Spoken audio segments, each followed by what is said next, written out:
Olá, tudo bem? Agora são 9 horas e 22 minutinhos, muito boa noite. No Brasil, cerca de 18 mil jovens estão cumprindo medidas socioeducativas em unidade de internação.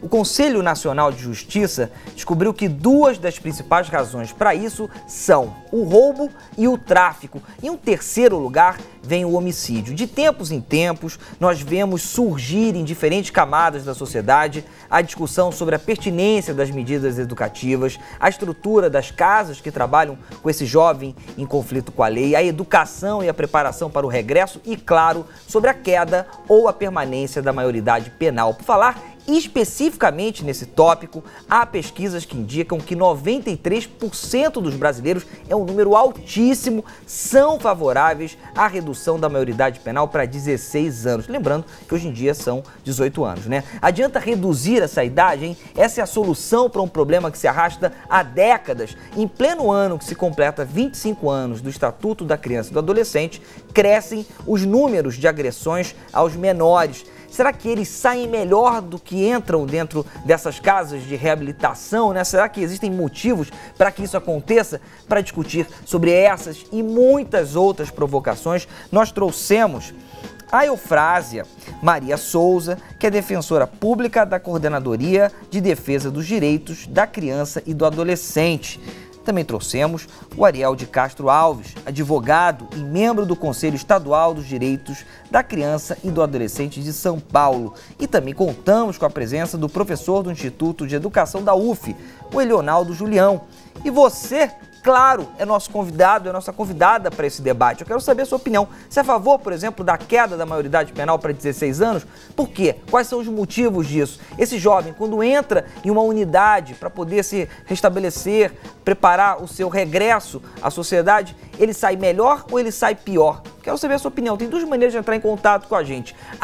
@CanalFutura é o nosso Twitter e o nosso Facebook é Canal Futura Oficial. Seja muito bem-vindo, seja muito bem-vinda. Sala Debate está no ar. Boa noite, Ariel, tudo bem? Boa noite, tudo. Seja bem-vindo. Eufrásia, tudo bem? Tudo bem, boa noite. Boa noite. Professor, tudo ótimo? Tudo certo, Thiago. Seja bem-vindo. Obrigado. Seguinte, fizemos uma reportagem inicial para deixar você que está em casa mais apto a entrar nessa discussão. Vamos ver. Mais de 28 mil jovens cumprem medidas socioeducativas no Brasil. 17.500 privados de liberdade. Foi o que levantou o Conselho Nacional de Justiça, o CNJ. Cumprem medidas socioeducativas jovens de 12 a 18 anos que tenham cometido algum ato infracional. Em 2011, a maior parte das internações teve como motivo a prática de roubo, seguida por tráfico de drogas e, em terceiro lugar, homicídios. O levantamento do CNJ também analisou as unidades de internação. Quase um terço dos adolescentes declarou sofrer algum tipo de agressão física por parte de funcionários. Em relação à educação, cerca de 20% das unidades não oferecem nada em termos de estudo e apenas 30% têm cumprido o Estatuto da Criança e do Adolescente, oferecendo escolarização. Você vê, Leonardo, eu anotei aqui duas coisas importantes da reportagem. 20%, cerca de 20% das unidades não oferecem nada em termos de estudo e apenas de 30% têm cumprido o Estatuto da Criança e do Adolescente, oferecendo escolarização. Isso significa o seguinte: esse jovem entra para poder ser, enfim, restabelecido, e ele sai de que maneira? Ele sai melhor ou ele sai pior? Bom, Thiago, eu acho que esse debate, de certa forma, vai trazer milhões de questões. Eu acho que uma delas é assustador esse dado na forma com que você apresenta, principalmente porque ele tem direito à educação. Então, é importante que levemos em consideração que não é a que estabelece, que é fundamental. E um dos grandes direitos em relação a isso é que ele vai ter que vivenciar um processo de escolarização, às vezes, muitas das vezes, porque não teve esse direito garantido fora. E, para mim, é uma novidade a gente pensar que, por exemplo, no caso do Rio de Janeiro, a gente sabe que também é um grande número de jovens que também não estão tendo acesso, mas que caminha no sentido de cada vez mais ampliar o número de matrículas. Então, esse dado, pelo que você mostrou, é nacional e acaba, de certa forma, mostrando que talvez em vários outros estados a coisa é muito mais complexa do que a gente pode imaginar. É nacional esse dado. Eufrásia, O ECA não é seguido, então. A gente tem um estatuto que definitivamente é ignorado. Nós temos, na verdade, o que a gente chama, né, um jurista argentino, Emílio Garcia Mendes, chama de dupla crise, tanto de implementação do Estatuto da Criança e Adolescente como de interpretação. E nessa crise de implementação a gente encontra realmente a falta de políticas públicas que deem prioridade absoluta no atendimento ao direito da criança e adolescente, como prevê o Estatuto, no acesso à educação, à saúde, à cultura, ao esporte, ao lazer e à convivência familiar e comunitária. Então, dá uma grande tarefa que a gente tem pela frente, que é a implementação do Estatuto e não a sua mudança ou a redução de direitos. É a garantia e a efetivação desses direitos. Ariel, estava estudando um grande perfil traçado pela CNJ. Chega ao seguinte, dos entrevistados, né, são mais de 2.000 entrevistados, 14% têm filhos. Esses jovens têm filhos, né, 14%. Sobre as relações em família, 43% declararam ter sido criados apenas pela mãe, 4% só pelo pai, 38% por pai e mãe e 17% pelos avós. É importante dizer também que 7 em cada 10 adolescentes se declararam usuários de drogas, sendo esse percentual mais expressivo na região centro-oeste. Quero ainda continuar com a educação. O quanto a falta de educação, ou seja, um oferecimento de educação também pelo Estado, influencia na ida de um jovem desse para um lugar como uma unidade como essa. Primeiro, cumprimentar a iniciativa do Canal Futura, a você, Tiago, aos meus colegas aqui, que já muito bem explicitaram esse tema. Essa questão não é nova, né? Pitágoras, na Idade Média, já dizia: educar as crianças não será necessário punir os adultos. Ou então, o Vitor Hugo também já dizia que quando se abre uma escola, se fecha uma prisão. Hoje, no Brasil, nós temos aberto prisões exatamente porque não temos uma educação de qualidade, uma educação que efetivamente consiga incluir esses jovens na sociedade.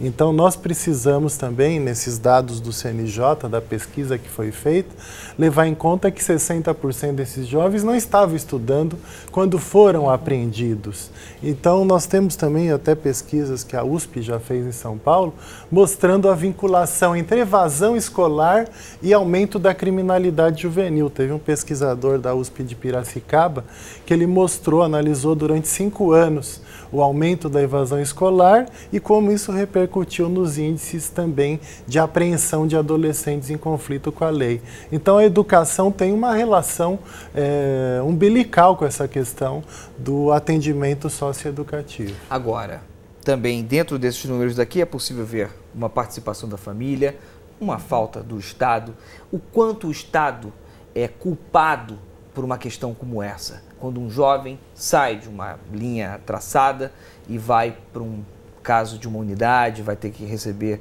uma orientação como essa. Queria voltar, Tiago, até em relação à questão do fato da educação, porque os dados mostram que 98% das crianças de 6 a 14 anos estão na escola. Então é interessante a gente imaginar que, pelo dado que foi apresentado agora pelo Ariel, é assustador da gente imaginar que grande parte desses jovens que estão no sistema socioeducativo não tiveram a oportunidade ou pelo menos não estavam estudando nesse momento. Então acho que isso mostra o quanto efetivamente nós não estamos conseguindo garantir a permanência desses jovens nas escolas. Então um dado que também o IBGE publicou agora há pouco tempo, que mais de 40% dos jovens estão em defasagem de idade séria. Ou seja, então são várias questões que vão, de certa forma, mostrando o quanto é complexo e quanto efetivamente, se não se investe numa política de educação com qualidade, vai acabar ocasionando isso. Então, acho que são questões importantes para a gente poder pensar e dentro do que é um dos pontos de pauta, né, sobre a questão da redução da maioridade penal, por exemplo, então a gente não leva em consideração essas questões. São jovens que efetivamente talvez não estavam conseguindo garantir minimamente os seus direitos aqui fora. Ou seja, então que tipo de jovem a gente está imaginando que de certa forma vai sofrer as sanções dentro de uma unidade socioeducativa? Assim que o Conselho Nacional de Justiça divulgou o Panorama Nacional, que é o que nós estamos debatendo aqui, a execução das medidas socioeducativas de internação, né, no final de 2012, o Jornal Futura fez uma reportagem e eu quero mostrar para você um trechinho dela. O Estatuto da Criança e do Adolescente prevê a aplicação de 6 tipos de medidas socioeducativas para evitar que o jovem em conflito com a lei volte a cometer crimes. São elas: advertência, obrigação de reparar o dano, prestação de serviços à comunidade, liberdade assistida, regime de semi-liberdade e, em último caso, a internação em estabelecimento educacional. No Brasil, segundo o Conselho Nacional de Justiça, mais de 17.500 jovens cumprem medidas socioeducativas em regime fechado, ou seja, estão privados de sua liberdade. A gente verifica uma ausência de um projeto político, pedagógico dessas unidades. A gente verifica adolescentes sendo submetidos à tortura, adolescentes submetidos a condições assim, subhumanas, desde a sua alimentação precarizada, o seu direito à saúde negado. Ao todo, são 320 unidades de internação existentes no país. A maioria fica no estado de São Paulo, seguido por Minas Gerais, Santa Catarina e Paraná. Em muitas delas, a superlotação é uma das piores violações. Anterior à internação do adolescente, existem outras medidas, por exemplo, as políticas públicas precisam funcionar. Este jovem cumpre medida socioeducativa pela segunda vez e diz que voltou a roubar por falta de emprego. Já estes outros dois conseguiram emprego e voltaram a ter uma vida normal. Eu soube agarrar a oportunidade que eu tive aqui, que eles acreditaram em mim, acreditaram que eu queria mudar e pelo meu esforço de querer aprender cada vez mais. Você vê, a gente viu que a superlotação é uma realidade. Isso daqui é de 2012. Estamos em 2014, 26 de agosto. Mudou esse cenário ou superlotação ainda acontece? Não, a questão da superlotação é um problema endêmico nesse sistema. Inclusive em São Paulo nós temos uma ação essa semana do próprio Ministério Público do Estado cobrando exatamente porque tem um déficit de 1.500 vagas nas unidades de internação paulistas. Então nós temos, inclusive, essa ação civil pública que o Ministério Público ingressou essa semana, ela dispõe sobre multas também ao Estado, o MP também acionou a Comissão Interamericana de Direitos Humanos da OEA, na prática de 116 unidades que hoje tem lá em São Paulo, nós estamos com 106 bastante superlotadas e a maioria delas não cumpre também o que prevê o SINASE, que é o Sistema Nacional de Atendimento Socioeducativo, que são unidades para até 40 internos e muitas das unidades de São Paulo ou são para 56 ou são para mais de 100 adolescentes, algumas que são para 100 hoje tem até 200. Agora, Ariel, você falou que 106 estão superlotadas, tem multa para isso. Mas não é uma realidade nova, como você bem frisou. Sim. Por que o Estado não foi multado antes para que essa realidade fosse diferente hoje, dia 26 de agosto? Nós já tivemos casos anteriores, né? Se a gente for Mas 106 não é um número muito alto? Sim, são 106 unidades superlotadas de São 116. Isso é uma realidade de todo o Estado, acho que a doutora Eufrásia vai poder falar aqui da realidade do Rio de Janeiro. Também, além disso, os maus tratos, né? Uma das reportagens aí também tratou da questão da tortura. No ano passado até nós tivemos uma denúncia que nós aí participamos, que foi exibido pelo programa Fantástico, né? Cenas de funcionários da Fundação Casa torturando adolescentes com socos, com chutes. Isso foi mostrado no principal programa aí, televisivo da própria TV Globo, o Fantástico, em agosto do ano passado. A denúncia criminal só foi apresentada há 2 meses passados agora para o Ministério Público. Então, é claro que falta uma atuação muito maior do próprio Ministério Público, do Judiciário, das instituições que atuam nessa área. Mas o que eu quero saber é o seguinte, Eufrásia, temos uma multa, temos uma realidade que não é nova, nenhum de nós 4 aqui tratamos isso como uma novidade, a superlotação em todos, não posso falar todos, mas em grande parte dos estados, das unidades. Por que essas multas ou não chegam ou não são tratadas da maneira devida? A falta de cobrança de quem?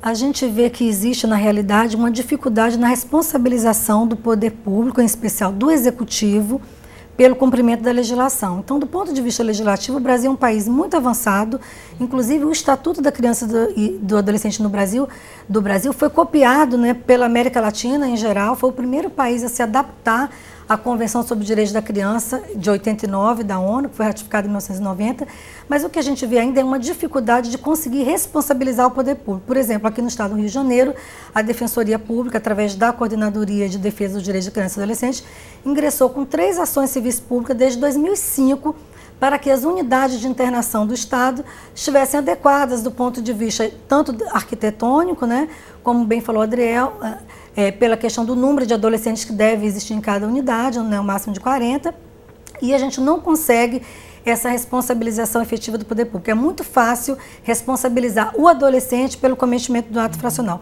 O difícil é a gente conseguir que o Estado cumpra os deveres dele. A questão da violência realmente é uma questão recorrente no sistema socioeducativo. Mas ele não tem culpa também? O adolescente também não tem culpa? O adolescente, ele é responsabilizado quando ele está cumprindo uma medida socioeducativa. Isso ao contrário do senso comum, que acha que o adolescente fica impune, ele não fica impune. Quando ele recebe qualquer medida socioeducativa, que vai desde a advertência até a internação, que é uma medida privativa de liberdade, a gente tem um processo de responsabilização. Agora, é preciso a gente lembrar que a medida privativa de liberdade, conforme prevê não só o Estatuto, como a Constituição da República, ela deve se guiar pelo princípio de excepcionalidade. Então, ela deveria ser a última medida. Somente quando o adolescente cometesse um ato com violência ou grave ameaça. Então, por exemplo, a privação da liberdade do adolescente por ato análogo a tráfico de entorpecente, ela é ilegal quando se trata de um adolescente que cometeu um ato infracional ou 2 atos infracionais que correspondem a tráfico de drogas. Então, isso é o que a gente vem enfrentando. Você vê, de 2008 para cá, tem aumentado o número de jovens que estão indo para as unidades, ou seja, não está dando certo. A gente tem visto aumentar cada vez mais o número de infrações. Por quê? Por que tem aumentado? A gente já falou da questão da educação, a gente falou da pouca participação do Estado, a gente também falou da questão da família. Tem mais algum ponto que a gente está esquecendo? Acho que a precariedade das políticas públicas, né, de proteção, porque antes da gente ter a responsabilização, o Estado, a Constituição diz que é dever da família, da sociedade e do Estado assegurar com prioridade absoluta os direitos da criança e do adolescente. Então, esses direitos referentes à vida, à saúde, à educação, à alimentação, à cultura, esporte, lazer, esses direitos vêm sendo violados historicamente. No Rio de Janeiro, a gente tem dados do Instituto de Segurança Pública mostrando que dos registros de ocorrência policial no estado do Rio de Janeiro, relativo ao ano de 2011, esse dossiê criança é o dossiê criança 2012, que foi publicado em 2013, mostra que em 88,5% dos registros de ocorrência policial, a criança e o adolescente era vítima de algum crime e apenas em 11,5% o adolescente era autor de ato infracional. Então, quando a gente está enxergando com a visão míope o número crescente de adolescentes que praticam ato infracional, o número de crianças e adolescentes vítimas é um número que aumenta a cada dia. E a gente não está tendo um olhar para essa questão, para resolver, para solucionar, para proteger essa criança e esse adolescente. Esse é um ponto fundamental que a doutora Eufrásia tratou, porque, na verdade, antes de serem autores de ato infracional, esses jovens eles foram vítimas de crimes, vítimas de violência doméstica, de abuso sexual, da falta de programas de assistência social. Muitos já precisaram de medidas de proteção porque estavam em situação de risco, de trabalho infantil, de situação de rua, ou vítimas de violência. Mas a grande maioria, 80% a 90%, já passaram por situações de risco. E essas situações de risco, eles não foram atendidos, não foram protegidos. A proteção integral prevista na Constituição não se efetivou. E, por isso, eles continuaram num ciclo de violência e quem é vítima de violência se torna, possivelmente, também um autor. Então, eles têm esse histórico, se a gente for verificar. Muitos também, a questão da drogadição tem cada dia estado mais presente também nessa discussão. A gente viu que maconha, cocaína e crack são as 3 mais utilizadas por parte, aliás, por 7 em cada 10 adolescentes, ou seja, 70% ou utilizam maconha, seguido da cocaína e depois do crack. Lembrando que essa pesquisa do CNJ é de 2012, isso pode ter mudado, já que estamos em 2014. Vamos trazer a participação do telespectador. Eu quero você que está aí do outro lado da telinha participando desse debate, um debate muito importante, discutindo a realidade das unidades de recuperação de jovens que estão em conflito com a lei. Nós temos aqui o Luiz Gomes, professor, falando o seguinte, Luiz Gomes Moraes. Luiz, você fala da onde? Escreve aí pra gente, me dizendo de onde você está falando. Ele fala, professor, enquanto não houver educação integral para crianças e adolescentes, a criminalidade vai aumentar. Você concorda? De uma certa forma, sim, mas também me preocupa o tipo de educação integral que se propõe hoje. Eu acho que, como foi colocado por uma das entrevistadas no vídeo, ela fala que, por exemplo, nas unidades socioeducativas não tem uma proposta pedagógica. E essa proposta pedagógica também não há hoje nas escolas aqui fora. Ou seja, então a grande questão é que a proposta educacional apresentada por muitas das escolas no Brasil hoje, principalmente para as escolas públicas, é muito improvisada, é muito, de certa forma, não consegue atender a realidade desses jovens. Então me preocupa quando a gente propõe uma educação integral, uma proposta que leve em consideração a discussão nessa direção, se a gente não tem algo que, de certa forma, dê conta de tudo isso. Temos a participação também da Carla Santana. Carla, obrigado pela sua participação. Se sinta sempre em casa aqui no Sala Debate, tá bom? Parabéns pelo programa, obrigado. O tema é polêmico, verdade, mas precisa ser discutido, concordamos. Na minha opinião, opinião da Carla, a queda da instituição família é um dos principais motivos para os problemas com adolescentes no país. O Léo Fagundes, ele diz o seguinte: Eufrásia, a redução não é a solução dos problemas, mas é necessária, e deve estar falando da maioridade penal, né? Mas é necessária para punir jovens infratores que têm plena consciência do que fazem. Não podemos fechar os olhos deixando esses menores impunes por seus crimes. Você concorda? Eu volto a repetir que os adolescentes que cometem ato infracional, isso a pessoa de 12 até antes de completar 18 anos, ela tem um processo de responsabilização previsto no Estatuto da Criança e do Adolescente. E quanto a essa questão da consciência ou não, o critério adotado de 18 anos, que é um critério biológico, ele é adotado como uma questão de política criminal pelo Código Penal de 1940. E vale lembrar também que nós já tivemos a maioridade penal aos 14 anos pelo Código Penal do Império de 1830. Então a gente está falando... a realidade da sociedade era completamente A gente está falando de proposta de retrocesso e de um princípio que a gente chama de proibição de retrocesso, que está previsto na Constituição, e a Constituição, no artigo 228, prevê que a maioridade penal é alcançada aos 18 anos, punindo-se os adolescentes na forma prevista na legislação especial, que é o Estatuto da Criança e do Adolescente. Então, o adolescente ele tem um processo de responsabilização, não existe impunidade. Não vamos confundir inimputabilidade penal, porque a imputabilidade penal ocorre aos 18 anos, com impunidade, porque isso não acontece, existe um processo de responsabilização e o que a gente questiona é como esse processo de responsabilização está sendo feito.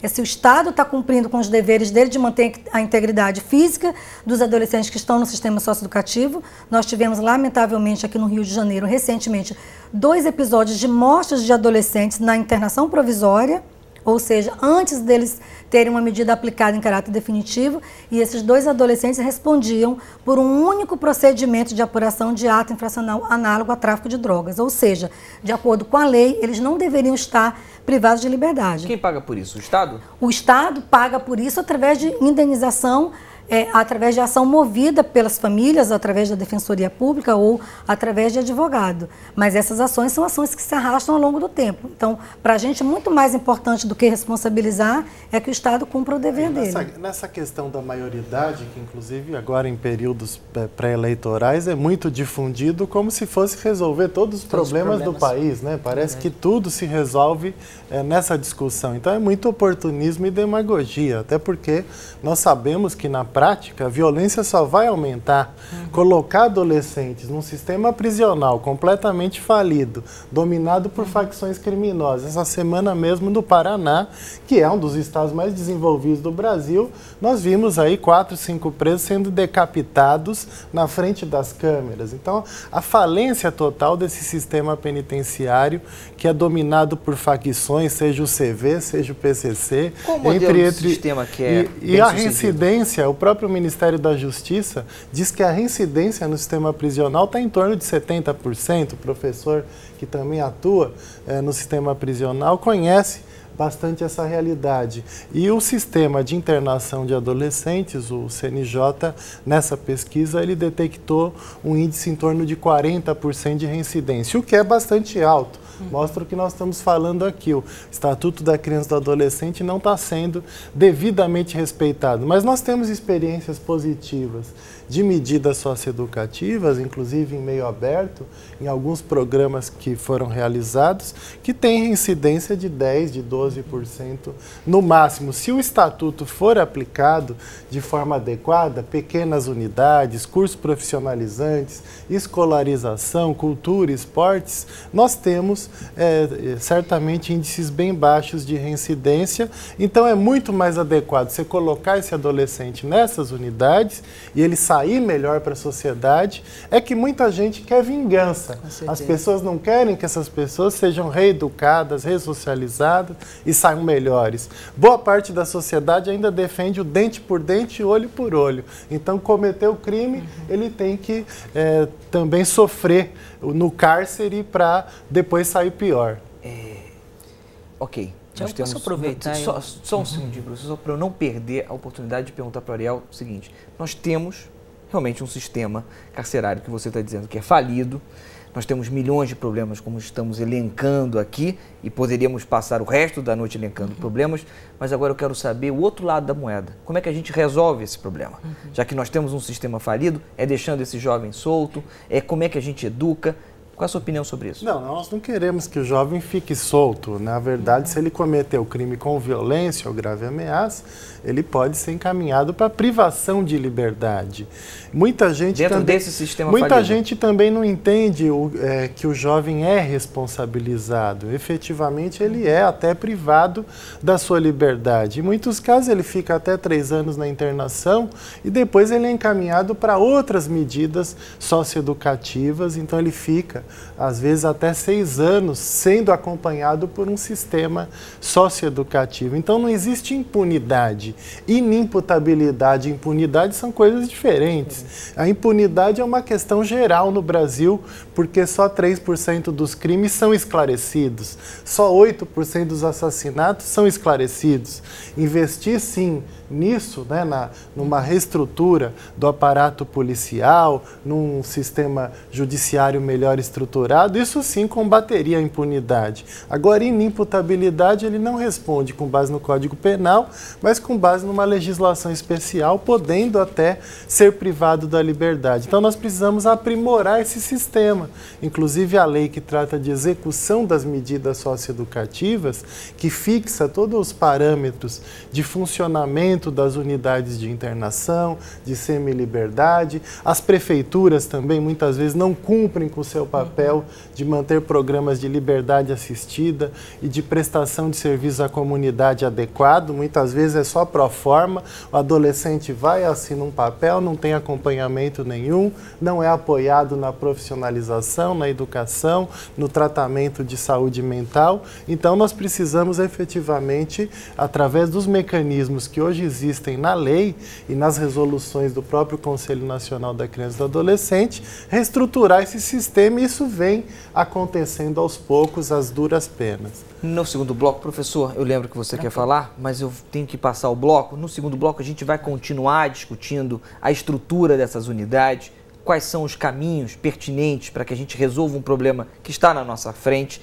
Vamos falar também de maioridade penal, tem muita gente participando, faça isso também, você que está aí do outro lado da tela. Tem 2 maneiras de entrar em contato com a gente, @Canal Futura é o nosso Twitter, o nosso Facebook é a nossa página, que agora tem mais de 328 mil curtidas, é o Canal Futura Oficial. Eu quero saber, maioridade penal deveria cair para 16 anos? O que você acha? As unidades que estão cuidando desses jovens estão fazendo um bom trabalho?